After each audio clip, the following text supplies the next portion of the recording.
नमस्कार आदाब, मैं आपका दोस्त तकमील अहमद बद इन टांडा यूट्यूब चैनल में आपका स्वागत करता हूं। जैसा कि आप सभी लोग जानते हैं 2022 है। 2022 में ही उत्तर की पूरे भारत में 5 राज्यों में विधानसभा के चुनाव होने हैं। इसी के संदर्भ में उत्तर प्रदेश में भी 2022 में ही चुनाव होने हैं। हम उस पार्टी के बारे में बात करने चल रहे हैं जिस पार्टी ने 2017 में कांग्रेस से गठबंधन किया, लेकिन वो हार गई।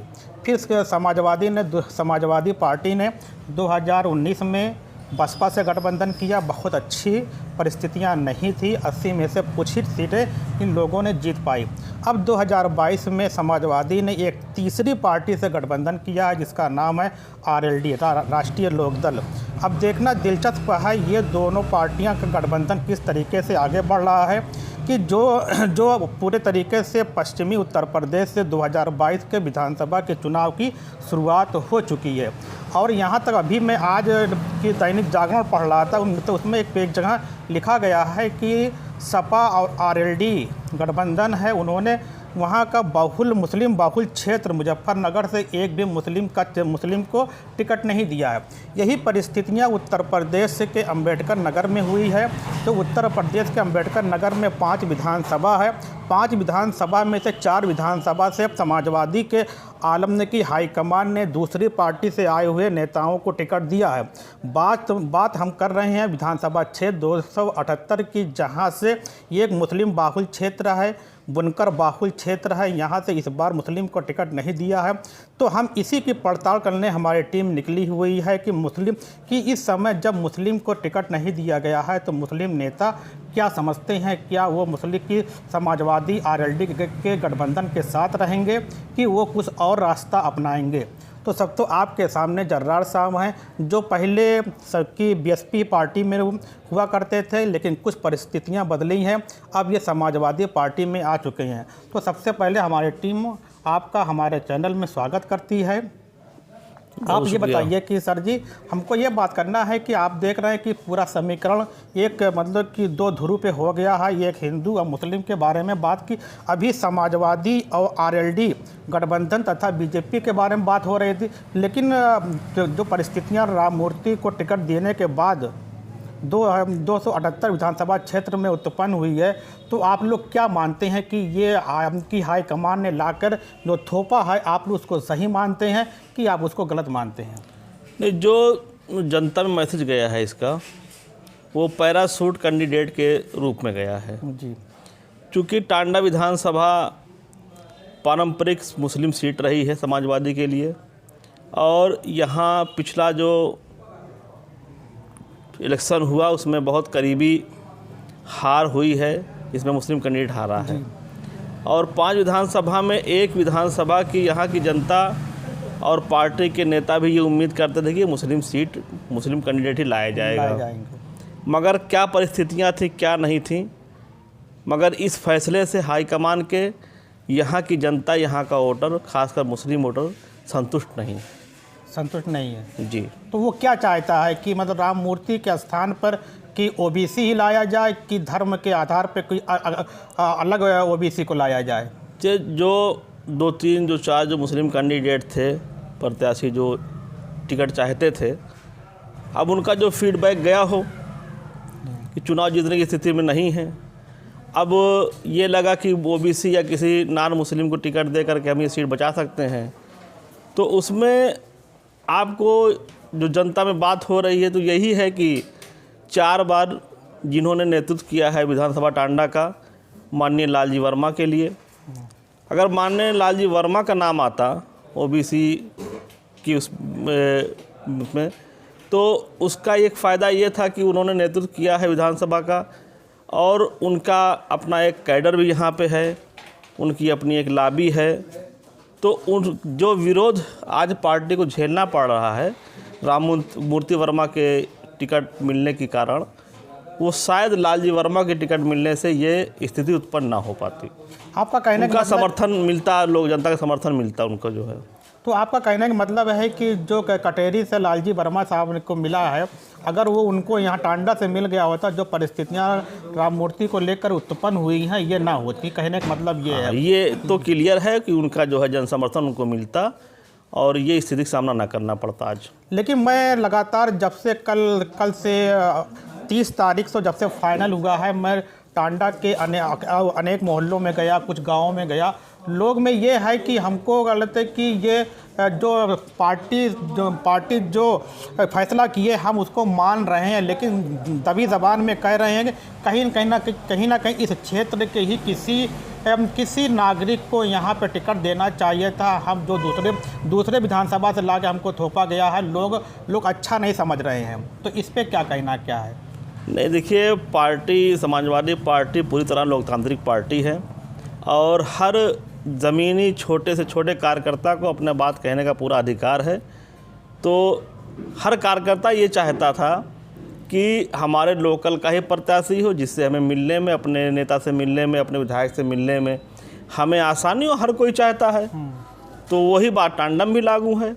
जनता यही चाहती है कि भाई हमारे बीच का, हमारे लोकल का हो। अब चूँकि राम मूर्ति वर्मा जी का कभी टांडा से कोई किसी किस्म का संबंध नहीं रहा है, ना उनकी कोई अपनी यहाँ पे लॉबी है, बस पार्टी का संगठन उनके साथ है और बाकी उनकी कोई व्यक्तिगत कोई इसी तरह का मामला यहाँ पे नहीं है। तो उस लिहाज से जो विरोध हो रहा है वो सही है। आपने एक बात कहा कि राम मूर्ति वर्मा जी का यहाँ से कोई संबंध नहीं। संबंध का मतलब ये, जहाँ तक मैं समझता हूँ, क्योंकि ये क्षेत्र बुनकर बाहुल क्षेत्र है, लोग चाहते हैं कि ऐसा नेता हो जो बुनकर की बातों को जान सके, बुनकर के मुद्दों को उठा सके। क्या आप यही कहना चाहते हैं? बिल्कुल बिल्कुल, जनता यही चाहती है, हम भी यही चाहते हैं कि हमारा विधायक जो भी चुन के जाए, हमारी बहुसंख्यक समाज है, बुनकर समाज, उसकी बात को विधानसभा के अंदर ज़ोर शोर से उठाया और जो हमारे बुनियादी मसाइल हैं उसको हल करने के लिए अपनी पूरी ताकत लगाए। और एक बात ये भी मतलब लोग कह रहे हैं कि कुछ लोगों ने कहा कि अगर राम मूर्ति जी का टिकट यहाँ से कैंसिल नहीं होता है और कि प्रत्याशी को चेंज नहीं किया जाता है तो हम और पार्टियों की तरफ जा सकते हैं। तो क्या इससे कि इस गठबंधन को या समाजवादी को कितना बड़ा नुकसान होने की संभावना है? भाई, एक समाजवादी का एक कार्यकर्ता होने के नाते मैं तो यही चाहूँगा कि हाईकमान का जो फैसला हो वो स्वीकार किया जाए और सरकार बदलने के लिए, योगी सरकार को हटाने के लिए जनहित में हमें वो फैसला लेना है जिससे हम सरकार को बदल सके। लोग ये कह रहे हैं कि एक बार हम लोगों ने 2006 में जब यहाँ पे ज़िमनी इलेक्शन हुआ था, के उपचुनाव हुए थे, तो लोगों ने शंखलाल माझी को यहाँ का अंबेडकर नगर के मेंबर ऑफ पार्लियामेंट बनाया था। तो उनका कभी चेहरा लोगों ने नहीं देखा था। तो लोग यही फिर यहाँ पे अब कह रहे हैं कि वही कंडीशन अब हमारे विधानसभा में होगी। जो हमारा गलत नेता होगा, जो हमारा विधायक अगर जीतता है तो अलग क्षेत्र का हमको कुछ बातें कही नहीं है, यहाँ पे कुछ मुद्दे होते हैं तो हमको हमेशा मतलब कि पलायन के हिसाब से दूसरी जगह जाना पड़ेगा, इसमें हमको दुश्वारियाँ आएंगी। लोग इस तरीके से मतलब कि नकार रहे हैं। तो वो विरोध का कारण ही तो यही है। जो विरोध आपको झेलना पड़ रहा है, सब पार्टी को झेलना पड़ा है 2 दिनों में, उसका कारण यही है कि हमारे रोज़ के मसाइल चेकिंग आ गई। बिजली वाले अन्नश्री, बुनकर समाज, गरीब बुनकर को परेशान कर रहे हैं। तो वो नहीं जाएगा अकबरपुर। 20 किलोमीटर के बाद साइकिल है, बाइक नहीं है, टेलीफोन की सुविधा नहीं है, कोई दिक्कत, छोटा बुनकर कैसे जाएगा? लोकल का नेता होगा तो का कोई प्रतिनिधि तुरंत काम हो जाता है। तो एक गरीब छोटा बुनकर यहाँ जो है टांडा के अंदर, टांडा विधानसभा में जो बहुसंख्यक बुनकर है वो गरीब बुनकर है जी। और इस्टेब्लिश बुनकर जो है, बड़े व्यापारी जो हैं वो 5% हैं। 95% जो है वो गरीब और मजदूर बुनकर है। उसके अपने छोटे से मसाइल के लिए वो कहीं भाग नहीं पाएगा, वो करीब ही जाना चाहेगा। तो टांडा से अगर कोई उम्मीदवार होता जिसे वोट तो मुसलमान समाजवादी को ही देता आ रहा है और उम्मीद भी उसी से लगाता है, विरोध कर रहा है तो वो भी उसी से करे, किससे करने जाएगा?